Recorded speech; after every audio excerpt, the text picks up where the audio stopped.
اچھا چل چھوڑ یہ ساری باتیں. تجھے میرے چہرے پر ایک اطمینان نظر آ رہا ہے؟ آ رہا ہے کہ نہیں آ رہا؟ ہنس کے دکھاؤں؟ آ رہا ہے نا؟ یہ اطمینان مجھے دنیا کے نین نقشوں سے نہیں ملا. بہت بھاگا ہوں اس دنیا کے پیچھے، تھک ہار کے ہی بیٹھا ہوں یہاں پہ. ہمیں تو یاد بھی نہیں کہ کب کہاں کدھر کدھر ٹوٹے اور پھر کیسے کیسے خود کو سمیٹا، یاد نہیں ہے. میں بھی کبھی تیری جگہ بیٹھ کر یہ سوچتا تھا فالوورز بنانے ہیں، پیسہ بنانا ہے، اللہ رسول بعد میں کر لیں گے، داڑھی ٹوپی شادی کے بعد پہن لیں گے. داڑھی ٹوپی رکھی تو رشتہ کون دے گا؟ امی ابو جس کے گھر رشتہ لینے جائیں گے وہ تو تصویر دیکھ کے ہی گئی کہ نو برو یہ تو مولوی ٹائپ بندہ ہے، اس سے نہیں کرتی. ہوا کرتی تھی کبھی ایسی سوچیں ہماری بھی، لیکن ایٹ دی اینڈ ہمارے ساتھ ہوا کیا؟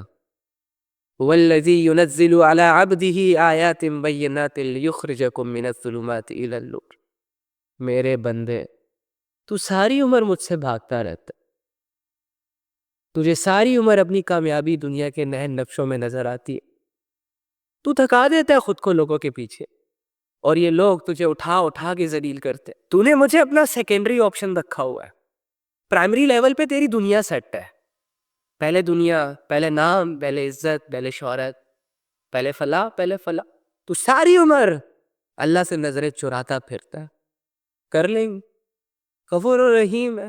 اور اللہ کیا کہہ رہا ہے؟ میں تیرا وہ رب ہوں کہ تیرے اس بیہیویئر کے باوجود، اس ناشکری کے باوجود میں تجھے اندھیروں سے نکالتا ہوں اور روشنیوں میں ڈالتا ہوں، تاکہ تو اپنی زندگی کو ضائع کرنے سے بچ جائے، تاکہ تو ٹوٹنے سے، بکھرنے سے بچ جائے، تاکہ تو اپنی اصلاح کر لے.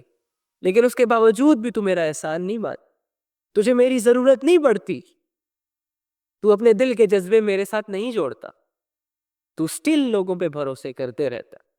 اللہ سے نیک ہم سفر کی دعائیں ضرور کرنی چاہیے، لیکن اللہ رب العزت کو راضی کرنے کے لیے آپ کو کسی اپوزٹ جینڈر کی ضرورت نہیں ہے، نیڈ نہیں ہے. اللہ رب العزت نے کوئی ریکوائرمنٹ نہیں رکھی کہ کوئی لڑکی تب تک مجھے حاصل نہیں کر سکتی جب تک اس کے ساتھ کوئی نیک لڑکا نہ جڑ جائے، یا کوئی لڑکا تب تک مجھ تک نہیں پہنچ سکتا جب تک اس کے ساتھ کوئی عالم یا کوئی مبلغہ نہ جڑ جائے. شیطان نے نہ کسی عالم کو چھوڑ لے، شیطان نے نہ کسی مبلغ کو چھوڑ لے، اور شیطان نے نہ کسی عام انسان کو چھوڑ لے. تو جو نیک لوگ ہوتے ہیں نا، جو اللہ کے دین کا کام کر رہے ہوتے ہیں یا اللہ کی عبادتوں میں مصروف ہوتے ہیں، ان کے دلوں میں بھی شیطان ایسی ڈیزائرز پیدا کرنے کی کوششیں کر رہا ہوتا ہے. دینداروں کو دینداروں کے خواب دکھانا شروع ہو جاتے ہیں. تو ہمارے سامنے جب بھی کوئی ایسا بندہ آتا ہے نا جو بالکل ہماری سوچ پر پراپر اتر رہا ہو، جو ہماری ایکسپیکٹیشنز پر ظاہری اعتبار سے پورا اترتا ہو، تو آنکھوں کے سامنے جب بھی کوئی ایسا شخص آئے گا تو ہم فوراً اٹریکٹ ہو جائیں گے. تو جب بھی آپ کسی موٹیویشنل اسپیکر کو سنیں یا پھر ایسے لوگوں کو سنیں جو اللہ اور اس کے رسول کی باتیں آپ تک پہنچا رہے ہو، تو آپ پر یہ فرض ہوتا ہے کہ اس کی باتوں کو پک کرے اور اپنی زندگی کو فوراً سے چینج کرے. نہ کہ یہ سوچنا کہ اگر یہ بندہ میری زندگی میں آ گیا یا یہ بندی میری زندگی میں آ گئی تو میری زندگی کو 4 چاند لگ جائیں گے.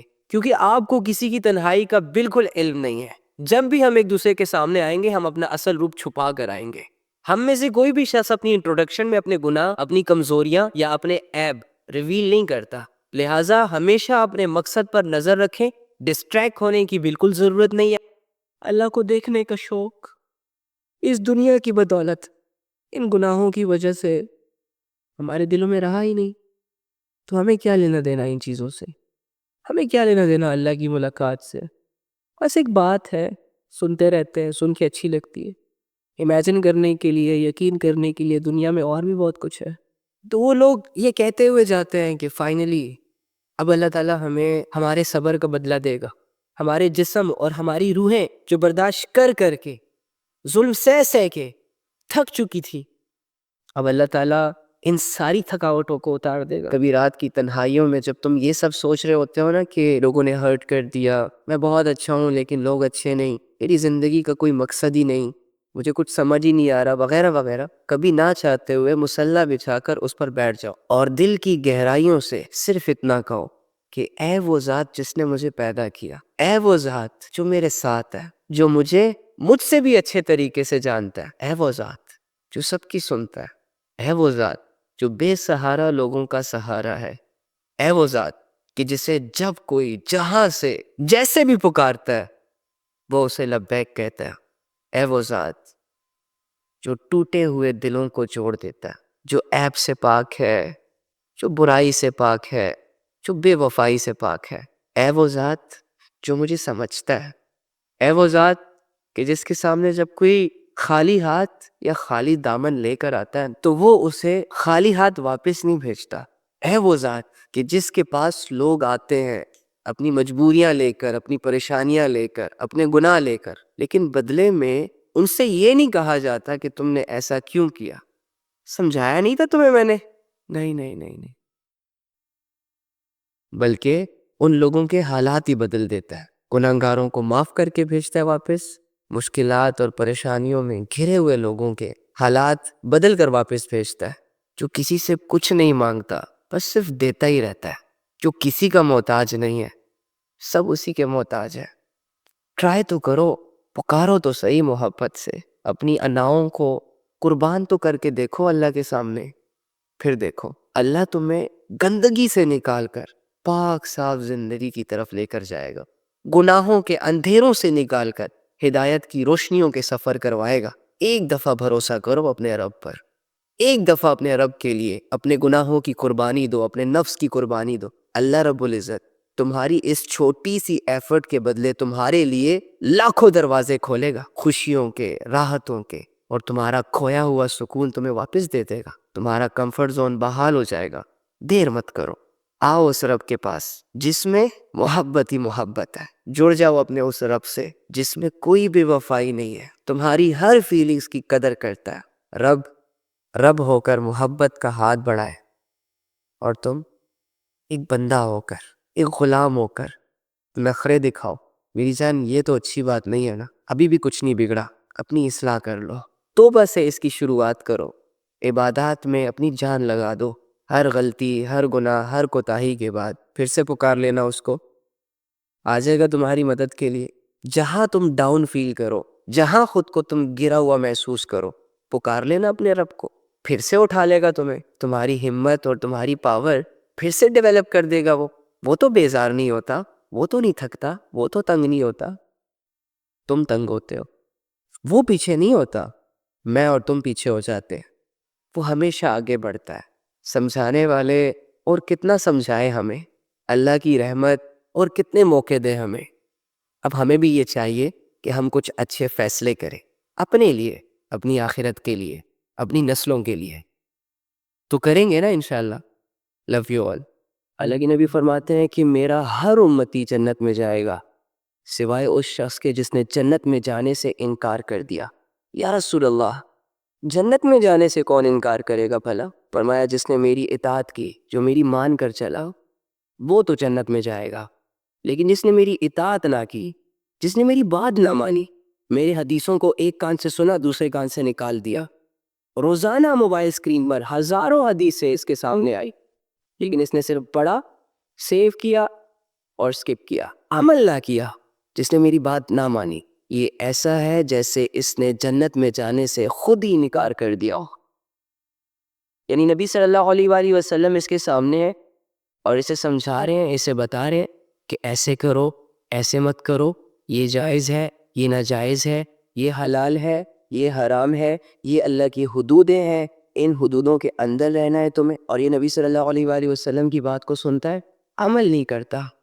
تو اس کی مثال ایسی ہے کہ جیسے یہ نبی صلی اللہ علیہ وآلہ وسلم کی باتوں میں کوئی انٹرسٹڈ نہیں ہے، یہ اللہ کی فرما برداری میں کوئی انٹرسٹڈ نہیں ہے، اور اسے جنت میں جانے کا بالکل شوق نہیں ہے. جب ہم دنیا میں کہیں جاتے ہیں تو بھائی پوری تیاری کے ساتھ جاتے ہیں، ایفرٹ پٹ کرتے ہیں، تیاریاں کرتے ہیں. جس کو اللہ نے دھوکے کا گھر کہا ہے، مچھر کا پر کہا ہے، اس کے لیے تیاریاں کرنا ضروری ہے، ہو بھی جاتی ہے. لیکن وہ جنت جس کو بنانے کے بعد اللہ رب العزت نے اس کی تعریف کی، باوجود اس کے کہ اللہ بے نیاز ہے، کسی سے متاثر نہیں ہوتا، اس کے باوجود اللہ رب العزت نے اپنی بنائی ہوئی ایک جگہ کی تعریف کی. کین یو امیجن وہ کس لیول کی ہوگی؟ اس کے لیے کوئی تیاری نہیں.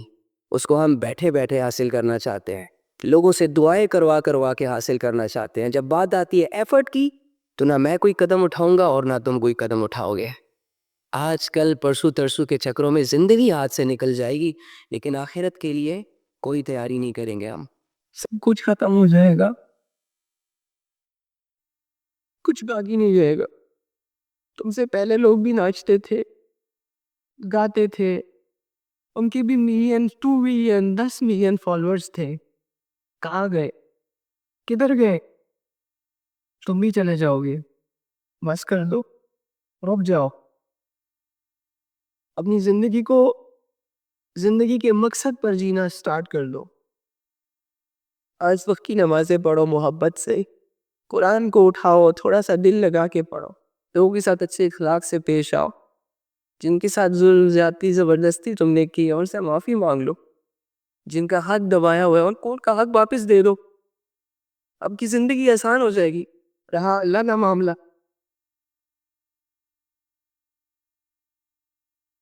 ارے یار اللہ نے تم ایسی راضی ہو جانا ہے، اس کو تو منانا بھی نہیں پڑتا. بس صرف دل میں سوچنا ہوتا ہے کہ اے رب غلطی کر بیٹھا ہوں،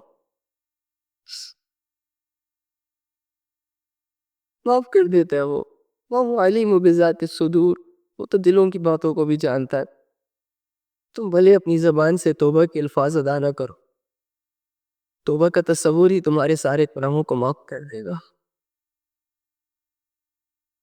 تمہاری بہت قدر کرتا ہے یار، تم سے بہت محبت کرتا. سب اپنے تیس ابھی آؤ گے نا؟ قیامت کے نزدیک بہت سارے لوگ اپنے دین کو چھوڑ بیٹھیں گے، چونکہ فتنوں کا دور ہوگا. ہر طرف سے یہ دنیا اور دنیا کی لذتیں اور دنیا کی شہرتیں انسان کو گھیر چکی ہوں گی. تو ان سے انسپائر ہو کے اکثر لوگ اپنے دین کو چھوڑ دیں گے، نفسانی خواہشات کے پیچھے چلنا شروع کر دیں گے.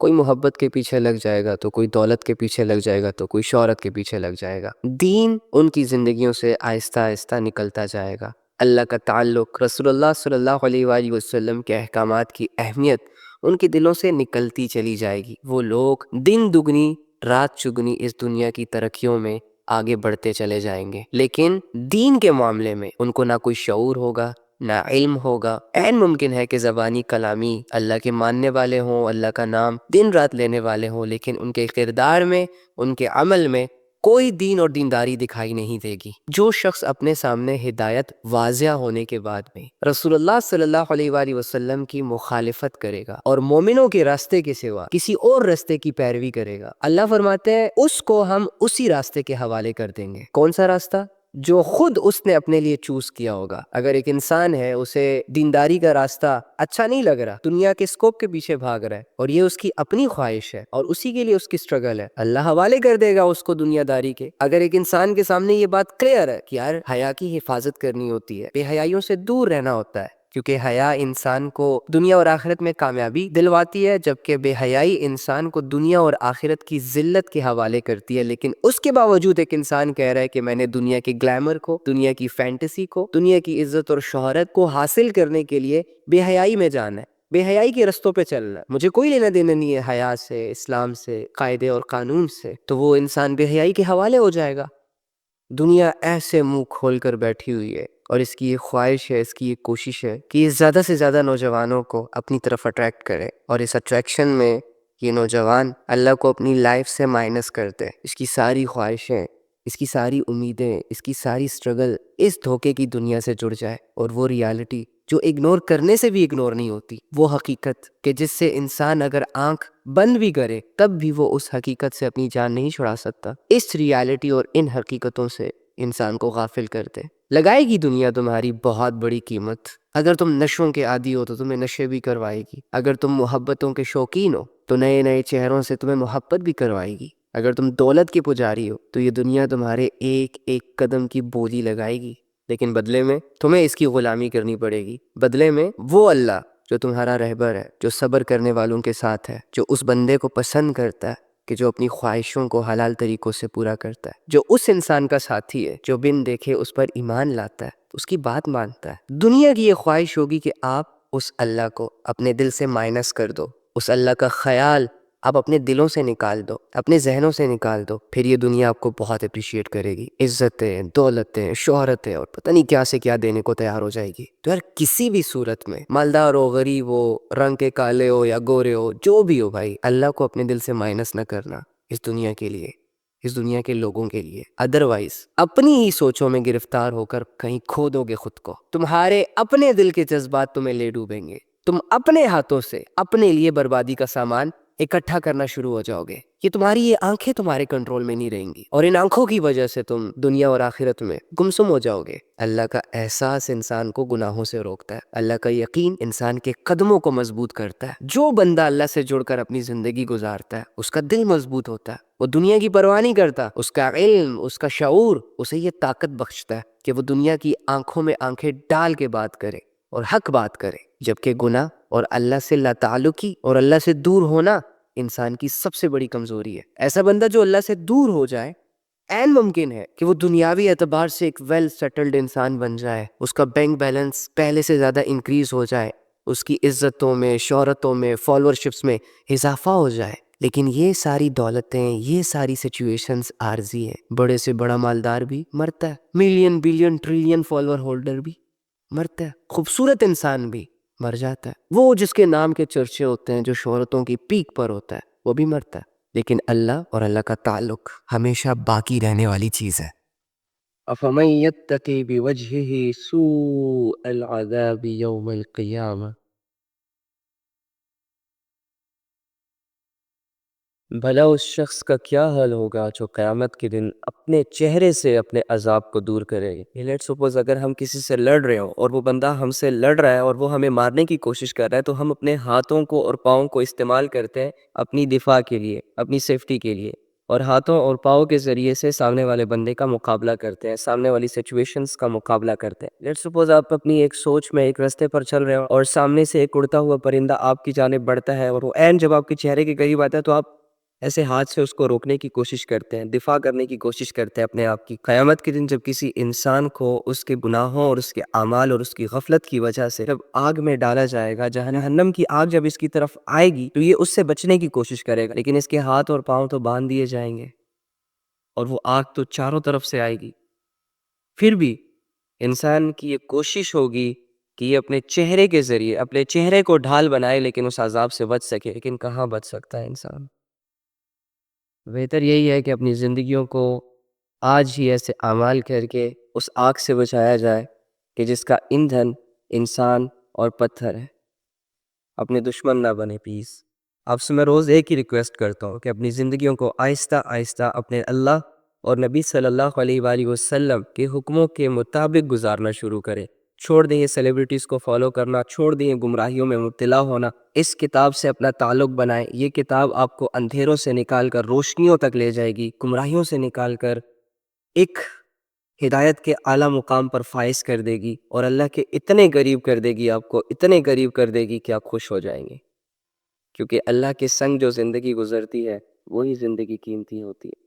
کون ہے وہ جس سے گناہ نہیں ہوتے؟ آدھی دنیا شرک میں ڈوبی ہوئی ہے اور بہت سارے عقل کے اندھے تو یہ بھی کہہ رہے ہیں کہ اس دنیا میں کوئی خدا ہے ہی نہیں. اینی ہاؤ، جہاں تک بگڑنے کی بات ہے نا، ہر دور میں انسانیت ہی بگڑتی ہے. شیطان کا زور انسانوں پر چل جاتا ہے. شیطان انسانیت کی ایک بہت بڑی تعداد کو گمراہ کرنے میں کامیاب ہو جاتا ہے. اللہ کے خزانوں میں جو سب سے قیمتی چیز ہے وہ ہے ہدایت. لیکن اس کا معاملہ بڑا عجیب ہے. ہمارے پاس جو سب سے قیمتی چیز ہوتی ہے ہم اس کو سیو کر کے رکھتے ہیں، محفوظ کر کے رکھتے ہیں، کہیں گم نہ ہو جائے یا کسی کی نظر اس پہ نہ پڑ جائے یا کسی کو دینی نہ پڑ جائے وغیرہ وغیرہ. لیکن اللہ رب العزت کے خزانوں میں جو سب سے قیمتی چیز ہے وہ ہے ہدایت. اور جو بھی اللہ رب العزت سے یہ قیمتی چیز مانگتا ہے دل کی گہرائیوں سے، پھر چاہے وہ مشرک ہو، کافر ہو، شرابی ہو، زنا کرنے والا ہو یا ساری عمر اللہ کی نافرمانی کرنے والا ہو، اللہ رب العزت ہدایت کی دعا کو کبھی رد نہیں کرتا. ایک مشرک اگر شرک کرتے کرتے اللہ رب العزت سے ہدایت مانگ لے، شرط یہ ہے کہ وہ دل سے مانگی گئی ہو، وہ تیار ہو اللہ کی بندگی کے لیے، تو اللہ رب العزت نے یہ نہیں دیکھنا کہ اس نے 70-80 سال شرک کیا. کیونکہ شرک کے بارے میں آتا ہے کہ اللہ رب العزت کو سب سے زیادہ جو غصہ آتا ہے وہ شرک پہ آتا ہے، کہ انسان کھائے بھی اللہ کا، پیے بھی اللہ کا، پہنے بھی اللہ کا، رہے بھی اللہ کی زمین پر اور پیدا بھی اسے اللہ کرے، رشتے بھی اسے اللہ دے. اس کے باوجود جب کوئی انسان اپنے رب کے ساتھ شرک کا معاملہ کرتا ہے تو ڈیفینیٹلی اللہ رب العزت کو غصہ آتا ہے اس بات پہ. لیکن دوسری جانب دیکھیں کہ اگر 60-70-80 سال جس نے شرک کیا وہ بھی اگر شرک سے بیزار ہو کر حقیقت کی تلاش میں نکلے اور اللہ سے دعا کرے، زبان سے نہ صحیح تو دل کی گہرائیوں کا سنگل سا کنیکشن اللہ رب العزت سے ہدایت کے لیے جوڑ دے. پھر اللہ رب العزت یہ نہیں دیکھے گا کہ اس نے 60 70 80 سال مجھ سے شرک کیا. اللہ رب العزت اسے بھی ہدایت دیں گے. مرنے سے اگر کوئی 2 دن پہلے پکی سچی توبہ کر لے، اپنی زندگی پہ تھوڑا سا غور کر لے، تو اللہ رب العزت اس کی پچھلی زندگی کا بالکل اس سے نہیں پوچھیں گے، اسے بھی ہدایت عطا فرمائے گا. تو آپ لوگ تو مسلمان ہو اللہ کے بندو. نفس اور شیطان کی یہی کوشش ہوگی کہ تو دنیا کے تھوڑے سے مزے، تھوڑی سی راحت، تھوڑی سی لذت کو تو سامنے رکھے، ان سے متاثر بھی ہوتا رہے، ان کے پیچھے بھاگتا بھی رہے، ان کے پیچھے پاگل بھی ہوتا رہے. لیکن آخرت کی لذت ہے، آخرت کی انفینٹ لائف کی بادشاہت تجھے فین لاؤ، تو اس کا یقین نہ کرے. اور جب تو یقین نہیں کرے گا تو اس کے لیے کوشش بھی نہیں کرے گا، محنت بھی نہیں کرے گا، تجھے سب جھوٹا جھوٹا لگے گا. لیکن اللہ کے وعدے سچے ہیں بھائی. اللہ نے جب کہا ہے نا کہ یہ کرو گے تو یہ ہوگا، ویسا ہی ہوگا. جب اللہ کہہ رہا ہے فَمَن يَعْمَلْ مِثْقَالَ ذَرَّةٍ خَيْرًا يَرَهُ، تو ایسا ہی ہوگا کہ اگر تو چھوٹی سی بھی نیکی کرے گا نا تو میں اس کا بدلہ تجھے ضرور دوں گا. تیری کسی بھی نیکی کو ضائع نہیں کیا جائے گا. تجھے اعتبار آنا چاہیے تھا اس بات پر. جب اللہ کہہ رہے کہ جب تم توبہ کرو گے تو میں تمہاری توبہ قبول کروں گا، تو پھر تمہیں توبہ کر لینی چاہیے تھی. جب اللہ کہہ رہے کہ مجھ پر اگر بھروسہ کرو گے تو تمہارے بھروسے کو ٹوٹنے نہیں دوں گا، تو پھر تمہیں کر لینا چاہیے تھا اللہ پہ بھروسہ. جب اللہ کہہ رہے وَمَا الْحَيَاةُ الدُّنْيَا إِلَّا مَتَاعُ الْغُرُورِ، دنیا کی زندگی دھوکے کے سوا کچھ نہیں ہے، تو تجھے سمجھنا چاہیے تھا اس دنیا کو دھوکا.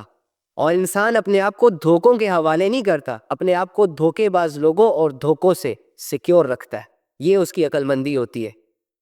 لیکن ایک طرف تو آپ بہت بڑے میچور ہیں، دوسری طرف آپ نے بہت بڑی بڑی ڈگریاں لے لی، اور تیسری جانب آپ کو اللہ رب العزت کی یہ بات ہی نہیں سمجھ آ رہی. دنیاوی لحاظ سے ڈاکٹر بن گئے، پائلٹ بن گئے، انجینئر بن گئے، فلاسفر بن گئے، لیکچرار بن گئے، 2.5 گھنٹے کے لیکچر دے رہے ہو اپنے فیلڈ سے ریلیٹڈ. لیکن اللہ کی چھوٹی سی بات تمہیں سمجھ نہیں آ رہی. الذی خلق الموت والحیات لیبلوکم ایکم احسن عملا، کہ میرے بندے اللہ نے یہ زندگی اور موت اسی لیے بنائی، انسانوں کو پیدا کرنا اور پھر مار دینا، تاکہ اللہ دیکھ سکے کہ تم میں سے کون اچھے اعمال کرتا ہے.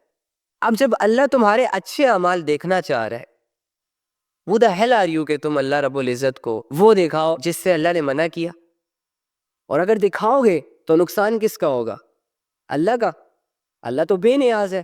ساری دنیا کی ساری مخلوق اگر اللہ کی عبادت کرنے لگ جائے اسے کوئی فرق نہیں پڑے گا. اور ساری دنیا کی ساری مخلوق اگر اللہ کی نافرمان ہو جائے، اس کی ذات میں، اس کی عزت میں کوئی کمی نہیں آئے گی.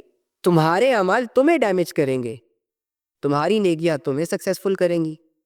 تو اگر اپنے آپ سے اتنا ہی پیار ہے آپ لوگوں کو، اگر اپنا کمفرٹ زون اتنا ہی عزیز ہے آپ کو، تو اللہ کے بندو اللہ کے وعدے کا یقین کرو نا. پھر دکھاؤ نا وہ اعمال اللہ کو جو وہ دیکھنا چاہ رہا ہے. پڑھو نمازیں، قدم بڑھاؤ نا علم کے راستوں کی طرح، اٹھاؤ نا اس قرآن کو، پڑھو نا، سمجھو نا. مشکل کیوں کہہ رہے ہو؟ کیا مشکل ہے اس میں؟ جس نے تمہیں بنایا، جس نے تمہیں پیدا کیا، وہ تو کہہ رہا ہے کہ میں انسان پر ایسا کوئی بھی بوجھ نہیں ڈالتا، میں انسان کو کسی بھی ایسی رسپانسبلٹی کے حوالے نہیں کرتا جس کو وہ پورا نہ کر سکے، جس بوجھ کو وہ اٹھا نہ سکے. تو پھر وہ فرائض آپ کے لیے کیسے مشکل ہو سکتے ہیں جو اللہ نے ہر انسان پر فرض کر دیے؟ کیا اللہ کی اس بات کا یقین نہیں تمہیں؟ میری جان، تم میدان جنگ میں ہو، جنگ لڑ رہے ہو،